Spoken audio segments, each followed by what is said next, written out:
avec dans ma maison. Amen, amen. J'ai dit, la 9e heure sonnera dans l'oreille de mon moqueur.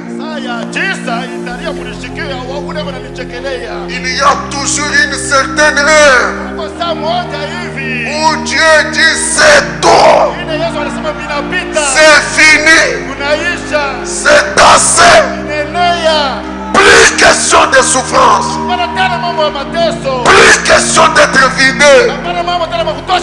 Mais le temps arrive où il doit être restauré. Quand la 9e heure a sonné, ils ont regardé le même Jésus. Le même Jésus. Avec le crachat qui coulait sur son visage. Un tonnerre s'est fait entendre. Les rochers se fendirent. Les morts ressuscitèrent. Ceux qui se moquaient de lui, ils ont fait la déclaration.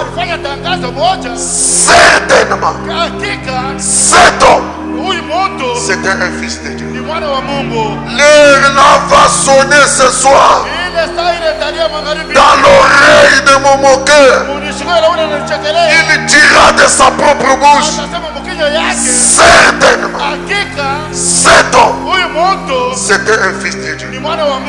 Ce soir, par l'autorité de la parole de Dieu, je détruis Satan.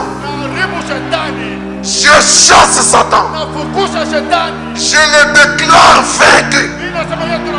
Parce que Dieu ne permet pas que le pécheur se moque de son fils. Dieu ne pouvait pas laisser un païen comme Aman continuer à se moquer de Mardochée. Il est passé, il est repassé, il a imposé à adore-moi, tiens-toi à genoux. Mardochée a refusé. Ce que Aman ne savait pas, c'est que Dieu ne pouvait pas permettre qu'un pécheur se moque de son fils. Ça, il ne le savait pas. Je te dis ce soir, tu n'es pas venu au hasard.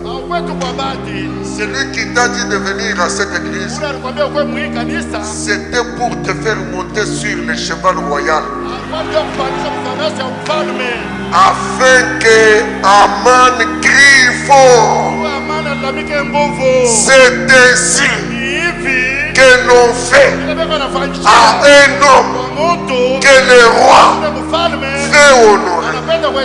C'est lui qui voulait que toi tu puisses le chevaucher. Il va te chevaucher. Il va te retourner les honneurs.